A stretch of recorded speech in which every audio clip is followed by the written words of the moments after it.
Rule Switcher, and it is a game that was originally made to introduce MTV's new show, Sleeping with the Family, and I'm going to walk us through it. Okay, so first for content, the game is really simple. You can, if you have a webcam on your screen, you can set it up that way and it'll recognize if your lights are going on or off in your room, or there's an on-screen switch that you can use if you don't have a webcam. And it's really simple. You're either turning the lights on or turning them off. And if you turn them on, they're doing really innocent acts. They're reading books. They're practicing music pieces. And if you turn it off, they're doing sexual activities. They're burning things. They're giving each other tattoos. And obviously, this is an ad for game since it's for MTV's new show. And so now we'll move on to structure. There's two sections. Either you have the lights on or the lights off. And I realized that if you never switch the light, it'll just continue with the lights on and they'll just move into their next act of whatever they're doing that's really innocent, or if you keep them off, they'll just move into their next act of what they're doing that's really risque. So it's a really linear game. There's not many multiple paths. There's just the same ending. If you continue to flick the light on and off, it's still going to end the same way, whether you just kept the lights on or whether you kept the lights off. The structure does inform the expression of the game by showing you how simple a flick of a light switch is and can change how the person is going to act. And this is the diagram that I made. It's really simple. You have the lights on or the lights off, and they change their activities depending on whether it's on or off. And the game's, like I said, it's always going to end the same way. The design in the game is really simple. It's real people. They're in a plain, ordinary room. There's nothing that really reoccurs. The room pretty much just stays the same, except when the lights do get turned off, there's this kind of like club music that starts, and it's like they're really like getting into the music and doing their nighttime activities. And when the lights are on, if they're vacuuming the room, you hear vacuuming, you hear pages turning, you hear them practicing their violin. There's no music. The tone is really set.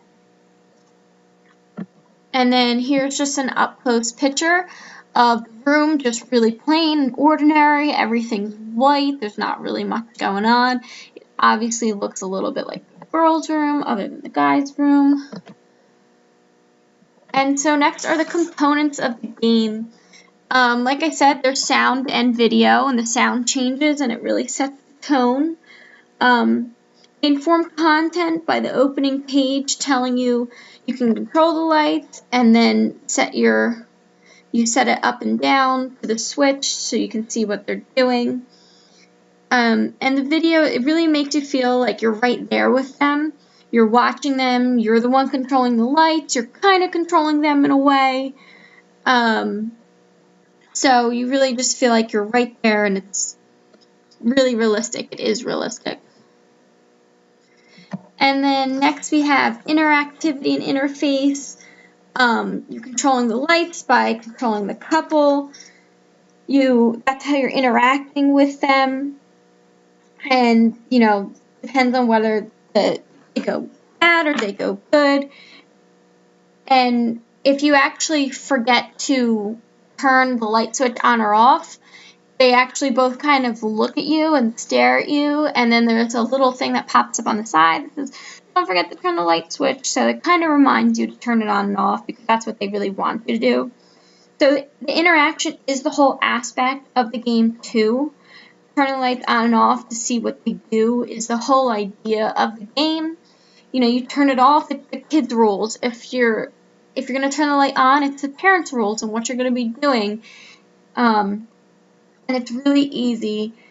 And it's justified because it wants you to see how simple the change of a light changes the tone of the room and how the people act. And so our last subject is subjective response. So when I was doing this game, I was first kind of amused, and then when I turned the lights off the first time, I was kind of shocked to see what they were doing. Then I just kind of found it really funny. And I would say for me, it was more intellectual, just to kind of really get an idea of like what goes on in some people's minds. But I think maybe if I did have a kid, I would be more emotional to it, to think that's what they might be doing. But I don't, so it just kind of gave me some knowledge. And my experience was pretty constant after the first 2 or 3 switches of the light.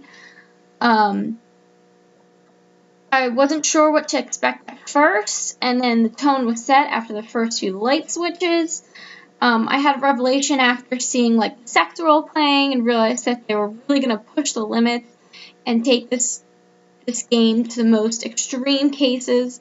And it really gave me the message of when you feel you aren't being watched, hence the lights are out, your wild side comes out. And when you feel like you are being watched, the lights are on, you're really respectable. And this really made me kind of just really make some realizations about what some people might do. So that is my presentation.